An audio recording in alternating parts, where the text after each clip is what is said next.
Let's rank the 4 victory types from easiest to hardest in Civilization 5 on Deity difficulty, and show you the easy way to win a domination victory. I'm PCGLaw from twitch.tv/PCGLaw, and on this video we're ranking the 4 victory types from easiest to hardest in Civilization 5 on Deity. Let's rank them. First, the easiest victory type is Science Victory, particularly on quick game pace. It's a little bit less viable or fast on the slower game paces like Epic and Marathon, and that's just because it brings other victory types like the Domination Victory more into the equation. It's the easiest because Science Victory is all about you, your food, your science, your production. It's the one victory type where you do not have to interact with the AI at all to win the game. Your only dependency on AI is if they war you, and on a science victory run, we'll talk about this in a minute, it's the easiest to defend if you're going for science victory if an AI is actually choosing to war you in the first place. And that's because on all other victory types, you have to do something in addition to what you need to do for the science victory. On the diplomatic victory, you need to build your markets, your banks, and your stock exchanges and fight for the World Congress and do quests. On the tourism victory, you have to go through the wide range of tourism nonsense. And on a domination victory, well, you have to build units. On a science victory run, you don't have to do any of that. It is the least intensive in terms of what you have to do to win, and that is what makes it so easy. Granted, you do need the most tech, which takes the most turns, but there is something that comes up in all other victory types that will mean that those victory types are not usually faster. The delays caused in the other victory types will often be longer than your delay for having to research more technology. In summary, it's got the least to do, it has the least interaction with the Deity AI, which is certainly a good thing, and it's usually the fastest in terms of turns as well, because other victory types will often be beset by delays that are uncontrollable by you. For me, it's the easiest victory type, and on quick game pace, it's certainly the fastest. On standard game pace, it's a little bit more of a toss-up between the fastest, between science and domination, but science is always the simplest, and then the other victory types can often be slower, depending on their random delays. The second easiest victory type is domination victory.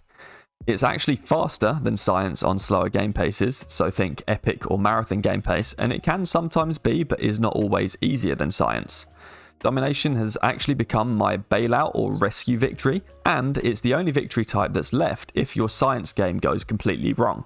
Fortunately, it is very easy to complete and doesn't require nearly as much science as you would do on a science victory run, so it's a great option to take if you think your science is not doing very well.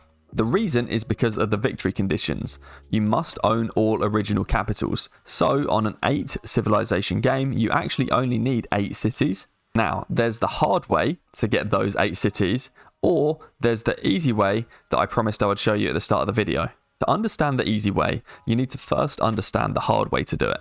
The hard way to do it is killing their army with equal tier units, then capturing and razing large portions of their empire to stop them from troubling you again. Going through that 7 times through 7 civs is a lot of effort, and you have to do it, because if you don't fully decimate and destroy an AI's ability to be able to come back at you, a Deity AI has enough ridiculously OP AI bonuses that they will be able to come back against you and cause you an awful lot of nuisance. Not only that, but on Deity, you can't even do this in one era. You would have to war across many eras to get it done. It's very time consuming and super easy to fail at. The easy way, however, exploits 2 information era units available to every civilization, the Stealth Bomber and the XCOM Squad. Stealth Bombers are a bomber upgrade requiring aluminium, and they have 20 range. They are intercepted, but they take no damage from interception. Intercepts are the only way to stop bombers, so stealth bombers really are unstoppable. You can slay units with these, and then you can bombard cities with them later. This is the easy way, because your stealth bombers can do 20 range, and your XCOM squads can parajump 40 range. That means that you can either reach every city from one of your existing cities, or you will be able to reach all other cities from the 1 to 2 AI capitals that are nearby to you that you can capture first. The trick then is how we do it. First and foremost, we stealth bomb all of the units surrounding their capital. Second, we jump 6 XCOM squads in, 1 for every first ring tile. If there's fewer than 6 first ring tiles to jump into, because say there's ocean or lake or coast or something like that, then just as many as you can fit in. Third, bomb the city to 0 hit points and capture. Fourth, Make sure all of the first ring tiles are then occupied by XCOM squads that are close to full health. Doing that means that you own the capital and the XCOM surround prevents recapture from the AI. You can then rinse and repeat this as many times as you like. You will sometimes have to wait a few turns to peace, and some AI will make you capture another couple of cities before they will peace you, but just make sure the capital is not recappable, and then you can just carry on. And the most broken part of it all, apart from the very simple set of steps that I've just showed you, is that you can build all of these units before you even research any of the technologies. You can spam bombers and upgrade them to stealth bombers on the cheap, and you can spam paratroopers and upgrade them to XCOM squads on the cheap. Both upgrades incredibly cheap, really easy to do. GG, WP, game done. And before we get to the third victory type, please do leave a like if you're enjoying this video, it greatly helps the video out. Now on to the next victory type. The third easiest victory is diplomatic victory. Now I know what you're thinking, but PC, it's the easiest victory type to do with Venice. We're not talking about dream situations, we're talking about how viable it is on an average game with an average civ on regular average land. It's below domination because the easiest way to do domination victory, as we just described, is absolutely universal. Whereas on diplomatic victory, you have to worry about a weird series of questions. Is Greece in the game, allying 3 city-states per turn? Is Austria in the game and they've diplomatic marriaged 5 cities already? Is Venice in the game and did they puppet 4 cities already? Do you even have gold per turn? These are some of the questions that come up on a diplomatic victory run, which simply don't come up on science victory or on domination victory. And the result of those questions is that there's more dependency on what the AI is doing. Whereas on science victory, where you really don't need to touch the AI at all, on domination victory, where you do have to touch the AI, but you're ruffle stumping the AI.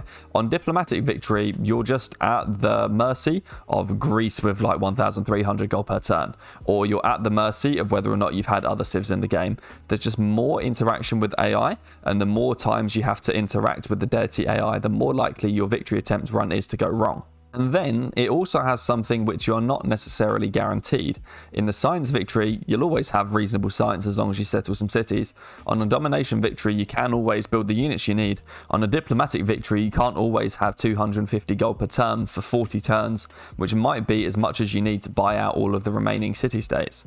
And all of that even comes before one of the most annoying things I find with a diplomatic victory, which is that if the World Congress comes at the wrong time, then you have to wait another 30 turns, I forget what the number is, before you can then vote for yourself again. So in summary, diplomatic victory, it's not bad. My problem with it is just that you're not in full control. You can usually find the gold per turn to get it done, but it just depends a lot on the other AIs. I've had games where I've had 300 gold per turn, 350 gold per turn in the end game, but AI Greece is buying out 3 city-states per turn from me that I just cannot keep up with, and that was resulting in Greece winning a diplomatic victory and not me.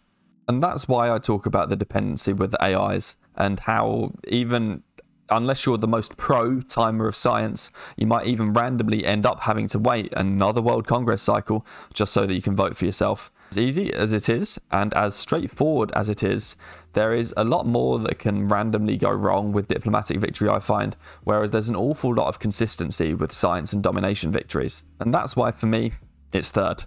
Finally, the hardest victory on Deity, the tourism victory.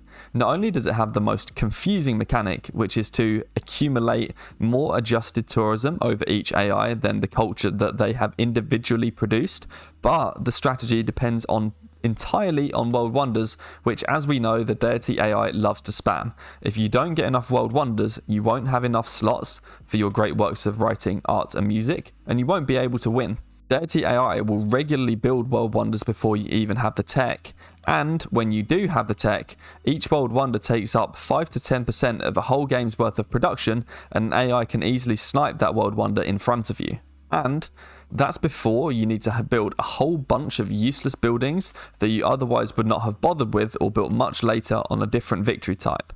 And all of this is before a runaway cultural AI shows up that makes it impossible for you to win the game. This means a random AI can end your victory attempt just like that through absolutely no fault of your own, right after you've just spent a whole bunch of turns building some useless stuff on hopes and prayers. It's the hardest victory type by a long way, and the hardest to come back from if you find out that it now will no longer work. So really well played to anyone who manages to win it on Deity consistently on whatever start they get rolled. That was my list. That was my reasoning of ranking the 4 Civ 5 victory types from easiest to hardest on Deity difficulty: Science, Domination, Diplomatic, and Tourism. What do you think? You can let me know in the comment section below. If you enjoyed this video, do leave a like, it greatly helps the video and the channel, and if you want to hear more, do subscribe. I'm PCJ Law from twitch.tv/PCJ Law, and I'll see you next time.